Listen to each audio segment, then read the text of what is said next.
ela diz no versículo 2 que o Senhor a havia impedido de gerar. Ela tinha consciência que esse impedimento vinha de Deus, porque uma vez que nós servimos a Deus, nós sabemos que todas as coisas da nossa vida são controladas por Deus. Quer as coisas positivas, quer as coisas negativas. Quando a gente olha para os homens da Bíblia, para as mulheres da Bíblia que realmente tinham negócio com Deus, elas não atribuem a Satanás nada negativo que acontece à sua vida. Ela sempre diz: o Senhor fez isso, o Senhor me impediu de fazer tal coisa. Porque essas pessoas entendem que quem controla a vida do crente é Deus. Não são as circunstâncias, não são os problemas adversos e muito menos Satanás. Quem está no controle da vida daqueles que esperam em Deus é Ele, o Todo-Poderoso. Havia entre elas uma relação de interesse. Sara queria gerar. E como ela não podia, ela viu em Agar uma oportunidade de realizar o seu desejo. No versículo 4, a gente vê que também havia interesse da parte de Agar. Apesar dela ser uma serva, você pode pensar que interesse poderia ter uma serva. Mas no versículo 4 diz que no momento que ela se viu carregando no ventre um herdeiro de Abraão, ela olhou a Sara com desprezo, ou seja, ela pensou: não preciso mais ouvir os seus comandos, não preciso mais obedecê-la, não preciso mais estar debaixo das suas ordens, porque eu carrego no meu ventre um herdeiro de Abraão. Este é um tipo de exemplo que não deve acontecer entre nós, minhas irmãs. Não deve haver entre o povo de Deus, entre as mulheres de Deus, entre aqueles que fazem profissão de servir a Deus, uma relação de interesse. Louvado seja Deus. Nós vamos falar agora de Raquel e Leia, duas irmãs de sangue. Capítulo 30, no versículo 1, diz assim: ao ver Raquel que não dava filhos a Jacó, teve inveja da sua irmã. Uma relação de inveja entre duas irmãs. Versículo 8 do capítulo 30. O versículo 8 diz assim: e disse Raquel: em contenda de Deus tenho lutado com a minha irmã e tenho vencido. Uma relação de inveja e uma relação de contenda. Eis o que havia entre elas: inveja e contenda. Olha aí o que Paulo diz quando há inveja, quando há contenda e quando há disputa. Paulo chama esse tipo de crente de carnal e de que não é uma pessoa espiritual. E a Bíblia diz, amados, que nós que servimos a Cristo, o apóstolo Paulo lá em Romanos capítulo 8, ele diz um versículo lindo, que nós constantemente estamos proclamando. Ele diz: nenhuma condenação há para os que estão em Cristo Jesus. Mas o versículo não para aí. Ele diz: para os que não andam segundo a carne, mas segundo o Espírito de Deus. Louvado seja o nome santo do Senhor. A relação que havia entre Leia e Raquel era uma relação de inveja, de disputa e de contenda. Era uma relação onde a carne é quem reinava e não o Espírito de Deus. Diz que noutro tempo, está falando de quando nós não tínhamos entregado a nossa vida a Cristo, nós vivíamos em todo tipo de coisa que não agrada a Deus. Entre essas coisas está a inveja, a maledicência e a contenda. Esse tipo de relação não deve haver entre nós. Entre Ana e Penina, uma relação de rivalidade. Não deixa de ter também contenda e inveja, porque geralmente a gente é rival de quem a gente não concorda com alguma coisa. Olha aí, Gálatas 5:20 está trazendo para nós as obras da carne que se opõem ao fruto do do Espírito, né? E as obras da carne são essas: inimizades, porfias, contendas, disputa, todo tipo de situação que coloca o outro como nosso inimigo. E nós sabemos, amados, que em Cristo nós devemos ser uma família.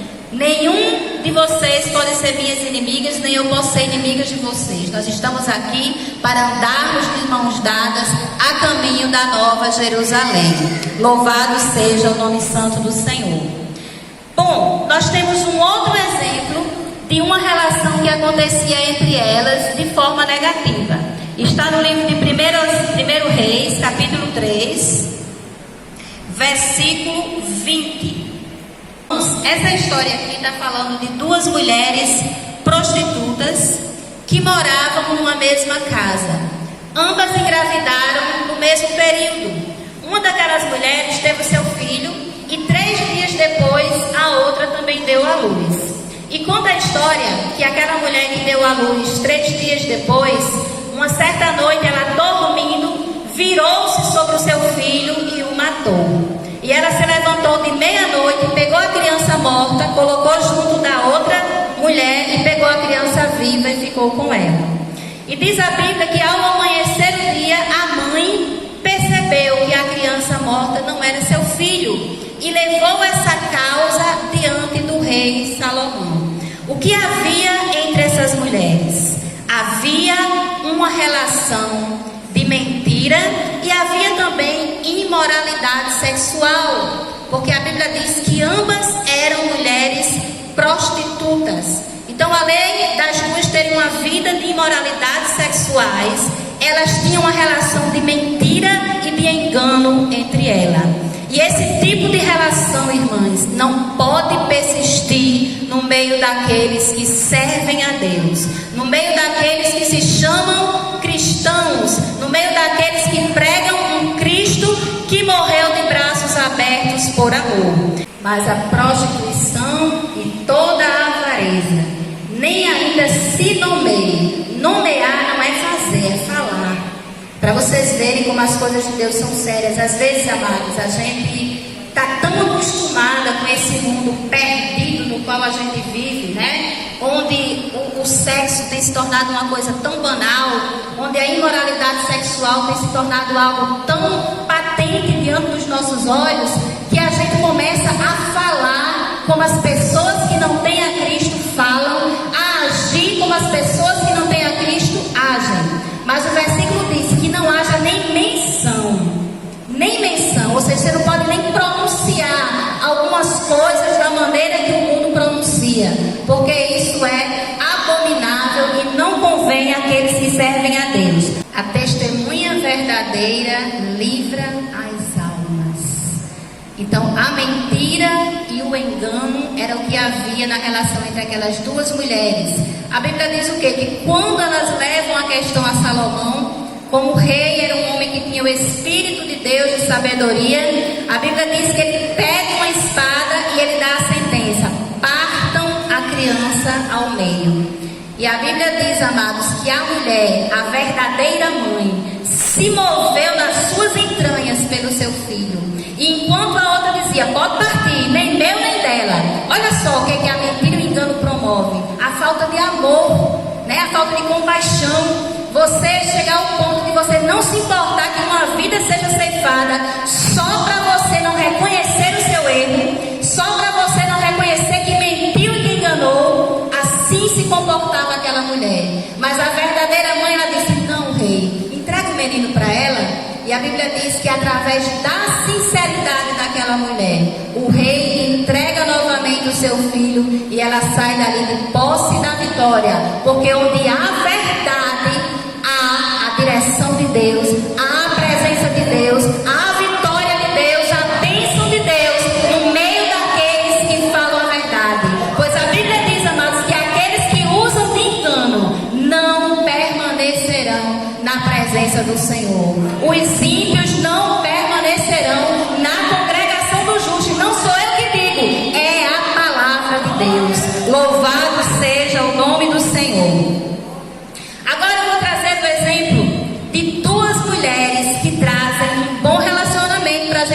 com elas. Está no livro de Êxodo, capítulo 1, versículo 17. Essas mulheres não são muito conhecidas. Nem sempre as coisas mais bonitas e mais valorizadas diante de Deus são conhecidas.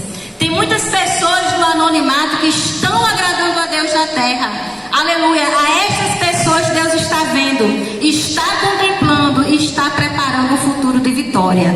Louvado seja Deus! Êxodo capítulo 1, versículo 17, fala das duas parteiras que faziam os partos das mulheres hebreias durante o período que Faraó decretou que todos os meninos fossem mortos.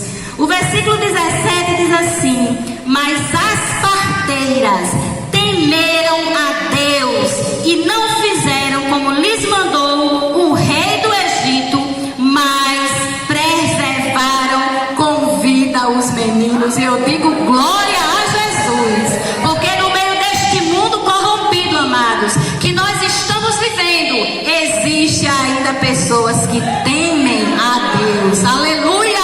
E oxalá todas nós que aqui estamos temamos a Deus. Pensemos 2, 3, 10, 20 vezes se for necessário antes de tomar alguma atitude, para balizar esta atitude de acordo com a palavra de Deus.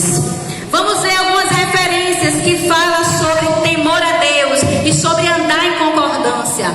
Porque imagine só, se uma das parteiras tivesse temido a Deus, mas a outra não tivesse temido, não é? Não ia ficar meio complicado? Mas elas, além de temer a Deus, elas concordaram nisso. Elas disseram: nós não vamos matar essas crianças, aconteça o que acontecer. Aleluia! Se você continuar lendo a história, você vai ver que Faraó não fez nada com elas, porque Deus guardou a vida daquelas mulheres. Porque quando a gente teme a Deus, a gente tem a proteção dele sobre a nossa vida.